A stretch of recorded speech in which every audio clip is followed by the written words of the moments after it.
I started working in my college's theater costume shop this year and learned a lot of skills in the process. So naturally, I came home from school itching to finally do some sewing for myself. My Pinterest board full of 1950s sundresses wasn't helping my impatience, but it did mean that I had a clear vision of what I wanted to make first.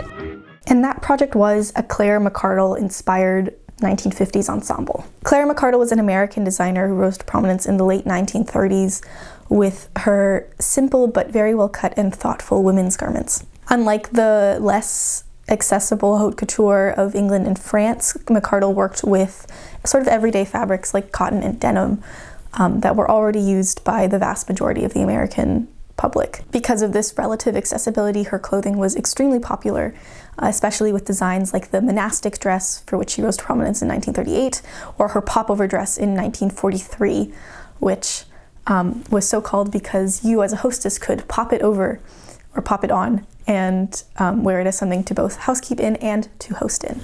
She's regarded today as a very important American designer and credited with sort of developing this very American style of fashion that was different from France and English and sort of European fashions of the day. I have long admired her sundresses. I think they are a sort of perfect blend of wearable today, but also extremely classic vintage. They have a very classic 50s shape. The fact that they're relatively simple and most of their decor comes from cutting and simple gathers or patterning, they are not too ostentatious. McCardell's designs, some of which I took inspiration from and I'll show here, mostly used plaids and stripes, really simple prints to make the most of the way that McCardell used sort of bias cut and straight grain cutting in very creative and interesting ways. This fabric that I used for this project is sort of striped, but it has some other patterns going on. I bought it at a secondhand store over spring break, and I felt like it was very flattering. It's not the perfect Claire McCardell maybe fabric print, but I do think it worked quite well. Once I had collected some inspiration on a Pinterest board and scrolling through some fashion museums' online catalogs, I set about thinking of how I would pattern and construct this. I decided ultimately to make the dress as a sort of matching set of separates, partially because Claire McCardell was one of the designers who sort of pioneered that matching separates trend in the US, but also because I thought it would make construction generally easier, and it would make the garments more versatile and I could wear them separately. When I first got this fabric, I thought I had a little more than I did, so I initially planned on top of making the bodice and the skirt, to also make a pair of shorts and a sort of matching short sleeve jacket or bolero type of situation, but I ended up not having enough fabric. I knew I wanted to do a halter top style, so I looked around for some 1950s patterns or some patterns in general, and I ended up settling on a YouTube video with free drafting instructions, which I will link below because it was very helpful and very easy for me to make a couple of the changes that I wanted to make.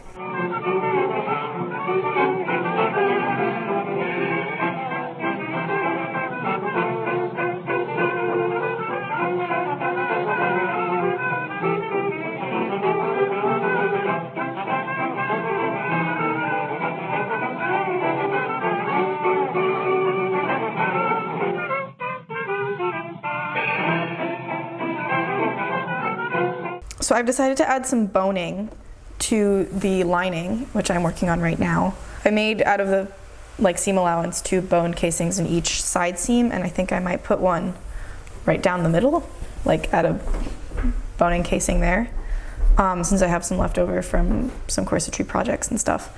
I just wanted the blouse to have some more stability and structure, since this is a pretty fine cotton. My fashion fabric is also pretty fine and has some give to it. Not a ton, but enough. So, and also I think one thing that makes 1950s blouses look sort of very trim and neat is some more underlying undergarment structure. But because this is kind of a revealing top, I don't think I'll be able to wear many shapewear garments under it. So I might as well incorporate some elements into the design. I also just kind of want to mess around with different techniques. So I'm going to go add the boning, and then I'm going to put the fashion fabric together, and then I'm going to attach the two by hand. And then this should be mostly done. I just need to make ties.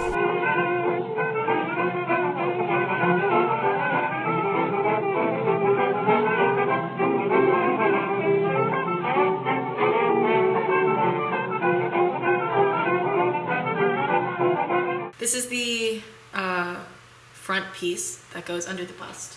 And these are the two cups. They get pinned right sides together. They're on a curve, as you can see, but they get mostly pleated down, most of the excess, instead of being sort of pulled and finessed into place. It's mostly just gets sort of eased into 3 small pleats, which gives it some nice volume and a nice little look. So I'm gonna pin the 2 cups to the bust, right sides together, and then do the side pieces. And then I can put everything together, and then I will cut some ties. The original pattern, or the original video, has like a tie neck and also tied in the back, but I don't want a tie in the neck, so I'm going to just draft like a rectangle and sort of ease it until it fits comfortably. I'm gonna make the straps long enough to wrap around to the front.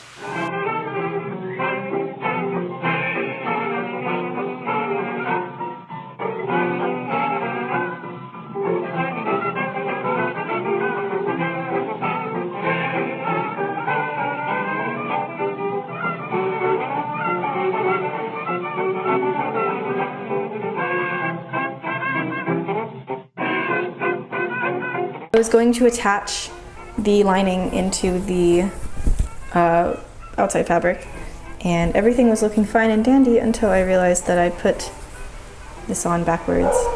So I'm going to fix that real quick.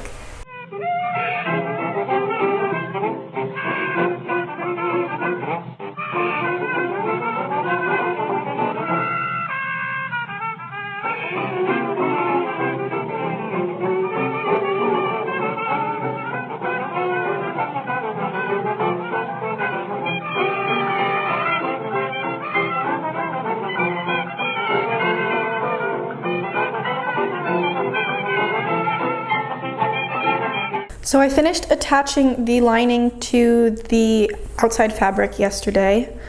Why did I do it by hand? I think it looks nicer. It's like you can very clearly set the lining to be a little bit more inside the fashion fabric rather than like turning it inside out.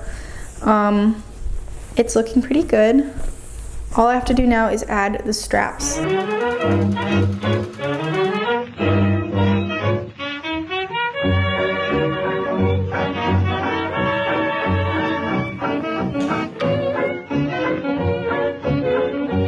I measured my remaining fabric into a rectangle 3 times the length of my waist measurement, and reserved the remaining fabric for ties for the bodice, pockets, and a waistband. I spent a lot of time looking at my inspiration pictures and determining whether I wanted to do a circle skirt or a gathered rectangle skirt. It seems to me that both were used, and it kind of depends on what the fabric was. In a lot of the plaid and stripe designs, it was more of a gathered rectangle because the stripes on the plaid and the striped fabric fall straight, but I have seen designs where they use some more circle skirts even with striped fabric, although I don't know if those are Claire McCardell designs. I have started working. Oh, these collector Leviathans.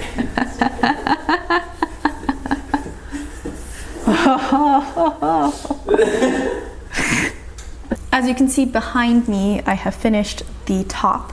It's very cute. It's quite backless, but I think it's going to be fun and summery. I have started work on the skirt, but I have run into a little bit of a roadblock because I don't have any zippers with me right now, and because Joann's is closed and has been closed for quite some time, my closest fabric store is actually not too far away, but it feels like a hike to go out there. So I'm gonna go there at some point in the next week or so and get a zipper, but that does mean that I can't sew up one of the side seams because I am inserting pockets into the side seams as well, and I need the zipper to put the pocket in on one side so that the zipper and the pocket can be in the same seam. I did originally plan on having more fabric for this. I think I thought I had more than I did. I've used pretty much the rest of it on the skirt, and I was really hoping to make at least a sort of matching beach jacket thing.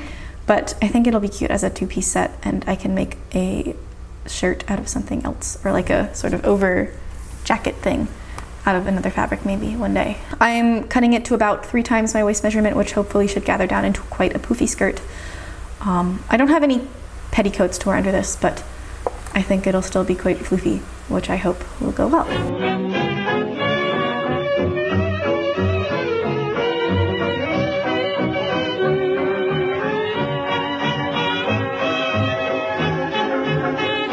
It isn't the dance as much as the girl. It isn't the song, it's not the throng, only the girl. Some satin and lace, a wee bit of gray. Yet I'm doing this by hand since it makes a little bit more sense to show everything. Except now I realize that I can't open and close the zipper. But I did it. I am so happy with it. It's a pocket and a zipper in one, and neither of them are particularly visible from the outside.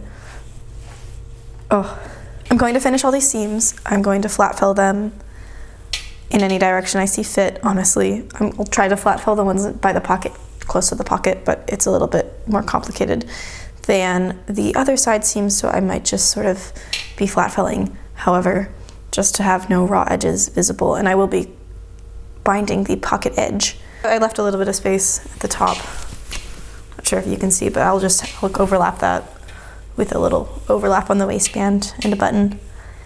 And otherwise, I think I am ready to start finishing this off. none of it will give you a thrill, only the girl. You listen to the band playing music that charms, but can't you understand? It's the girl in your arms. With two hearts entwined, you're going to find that there is romance, not in the dance, only the girl.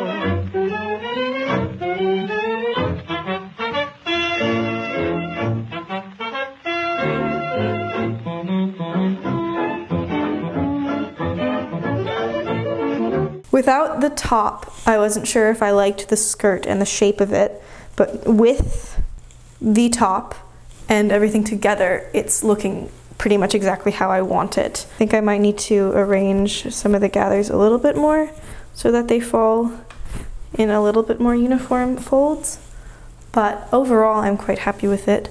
I did want these to be separates, and I know that I would wear this top with something else. I don't know if the skirt will end up being something that I wear outside of this outfit, but altogether I do really like the way it looks. So I'm going to attach the waistband, make the waistband much less wide than I originally intended, and then hem everything. I'm going to give this a nice deep hem and probably raise it to about mid-calf level instead of the currently floor length that I have it at.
I have slightly conflicting feelings on this project. I'm very proud of my construction because I took what was ultimately two very simple garments, especially the skirt, and I imbued them with as much hand sewing and thoughtful design as I could.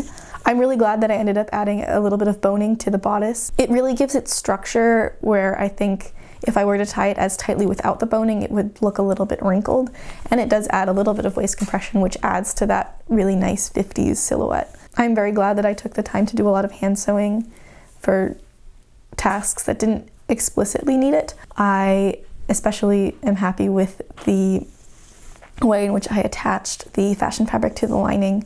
I think it looks very neat and clean, especially because it's like there's just a little bit of a border of the fashion fabric to the lining and it doesn't roll or anything, which I really appreciate. I like the two of them together, but I think the fact that I don't wear tops as revealing or maybe as low cut as the bodice most of the time makes me feel a little bit uncomfortable in it. I do really like it and I think it looks really quite good on me.